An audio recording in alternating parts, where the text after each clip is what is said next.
all videos, uh, particularly in English or French or any language. I prefer to speak in French because I'm French, and I would like to read an extract, the beginning of a book. This book is famous in France. It's called La gloire de mon père, about a famous French author, Marcel Pagnol. If you like my video, you can take a comment. I can take other videos in French or English. So let's go for the La gloire de mon père de Marcel Pagnol.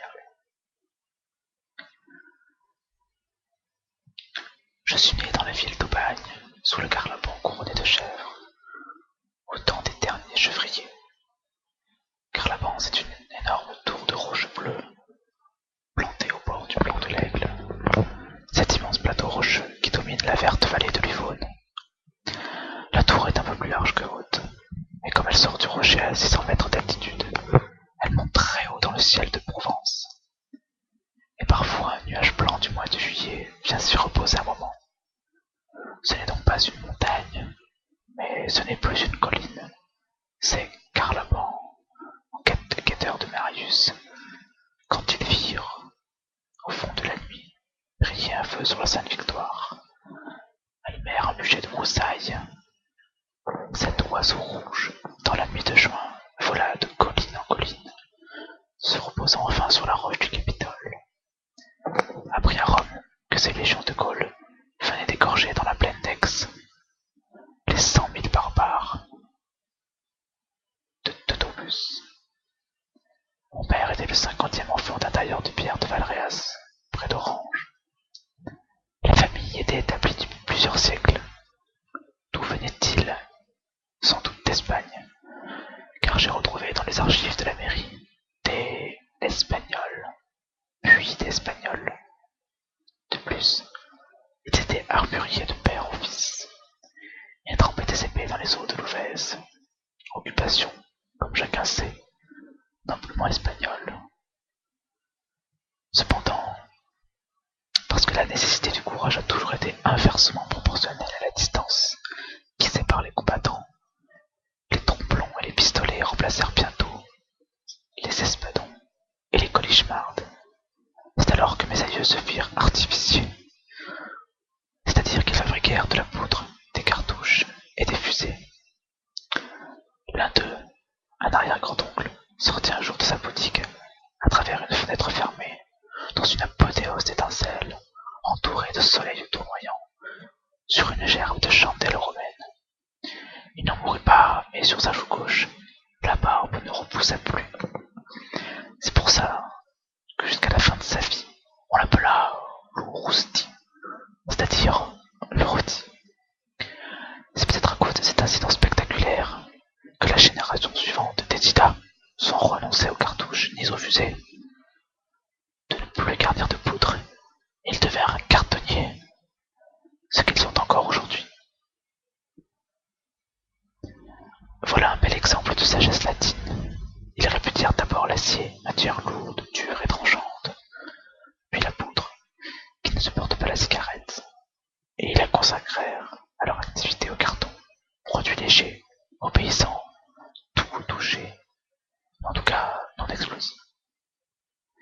Cependant, mon grand-père, qui n'était pas monsieur l'aîné, n'hérita pas de la cartonnerie, mais il devint, je ne sais pourquoi, tailleur de pierre. Il fit donc son tour de France et finit par s'établir à Valréas, puis à Marseille. Il était petit mais large d'épaules et fortement musclé. Lorsque je l'ai connu, il portait de longues boucles blanches qui descendaient jusqu'à son col et une belle barbe frisée. Ses traits étaient fins et très nets, et ses yeux noirs brillaient comme des olives. Son autorité sur ses enfants avait été redoutable, ses décisions sans appel. Mais ses petits-enfants traisaient sa barbe, où il lui enfonçait dans les oreillers des haricots. Il me parlait parfois très très gravement de son métier, ou plutôt de son art, car il était maître appareilleur. Il n'estimait pas beaucoup les maçons. Nous, disait-il, nous montons des murs de pierres appareillées, c'est-à-dire qui s'emboîtent exactement les unes dans les autres, par des tenons et des mortaises, des embrèvements, des queues rondes, des traits de Jupiter. Bien sûr, coulions aussi du plomb dans les rainures, pour empêcher le glissement, mais c'était incrusté dans de blocs, et ça ne se voyait pas. Tandis que les maçons, ils prennent des pierres comme les hyènes, ils les bouchent avec des trous, avec des paquets de mortier. Un maçon, c'est un noyeur de pierres, et il les cache parce qu'il n'a pas su les tailler. C'est parce qu'il était sorti, lui aussi, dans un bon rang, que la déhiscence de la promotion ne l'avait pas trop projeté loin de Marseille, qu'il est tombé à Aubagne.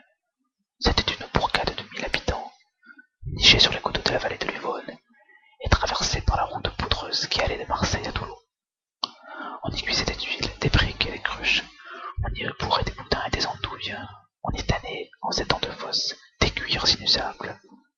On y fabriquait aussi des santons coloriés, qui sont de petits personnages des crèches de Noël. Mon père, qui s'appelait Joseph, était alors un jeune homme brun, de taille médiocre, sans être petit. Il avait un nez assez important, et parfaitement droit, et fort heureusement raccourci par sa moustache et ses lunettes, dont les verres ovales étaient cerclés d'un mince fil d'acier. Sa voix était grave et plaisante, et ses cheveux d'un noir bleuté ondulaient les jours de pluie. Il rencontra un jour une petite couturière brune qui s'appelait Augustine, et il la trouva si jolie qu'il l'épousa aussitôt. Je n'ai jamais su comment elle s'était connue, car on ne parle pas de ces choses-là à la maison. D'autre part, je ne leur ai jamais rien demandé à ce sujet, car je n'imaginais ni leur jeunesse, ni leur enfance. L'âge de mon père, c'était 25 ans de plus que moi, et cela n'a jamais changé. Ils étaient mon père et ma mère, de toute éternité, et pour toujours. Je sais seulement qu'Augustine fut éblouie par la rencontre de ce jeune homme à l'air sérieux, qui tirait si bien en boule et qui gagnait infailliblement 54 francs par mois. Elle renonça donc à coudre pour les autres et s'installa dans un appartement d'autant plus agréable qu'on n'en payait pas le loyer. Dans les mois qui précédèrent ma naissance, comme elle n'avait que 19 ans, et elle les eut toute sa vie, elle conçut de graves inquiétudes et déclara en sanglotant que son bébé ne naîtrait jamais, parce qu'elle sentait bien qu'elle ne savait pas le faire. Mon père essaya de la raisonner, mais alors, elle disait, furieuse, quand je pense que c'est toi qui m'as fait ça, et elle fondait en larmes. Quand le survenant se mit à bouger, elle eut des accès de fou rire entre deux crises de sanglots. Effrayé par ce comportement déraisonnable, mon père appela au secours sa sœur aînée. C'était elle qui l'avait élevée. Elle était naturellement directrice d'école à La Ciotat et célibataire. La grande sœur fut tout à fait ravie et décida qu'il fallait sur le champ installer ma mère chez elle, sur le bord de la mer Latine. Ce qui fut fait le soir même. On m'a dit que Joseph en fut charmé et qu'il profita de sa liberté pour compter Fleurette à la boulangère. Il mit en ordre la comptabilité. Voilà une idée déplaisante et que je n'ai jamais acceptée. Pendant ce temps, le futur amant se promenait le long des plages sous le soleil tendre de janvier, en regardant au loin des voiles des pêcheurs qui partaient à 3 heures vers le soleil couchant. Puis, près du feu aussi flottait la flamme bleue des souches d'olivier. Elle tricotait le trousseau de sa bondissante progéniture, tandis que la tante Marie hurlait des louanges, en chantant d'une jolie voix claire. Sur le brick léger que le feu balance, quand la nuit étend son grand voile noir. Elle était maintenant rassurée, d'autant que son cher Joseph venait tous les samedis sur la bicyclette du boulanger. Il apportait des croquants aux amandes, des tartes à la frangipane et un sachet de farine blanche pour faire des crêpes et des beignets. Elle avait pris de belles couleurs et tout s'annonçait au mieux du monde. Lorsqu'au petit matin du 28 février, elle fut réveillée par quelques douleurs. Elle appela aussitôt la tante Marie, qui décréta que ce n'était rien, puisque le docteur avait annoncé la naissance d'une fille à la fin du mois de mars. Puis elle ralluma le feu pour mettre en route une tisane. Mais la patiente affirma que les docteurs n'y comprenaient rien et qu'elle voulait retourner tout de suite à Aubagne. Il faut que l'enfant naisse à la maison. Il faut que Joseph me tienne la main.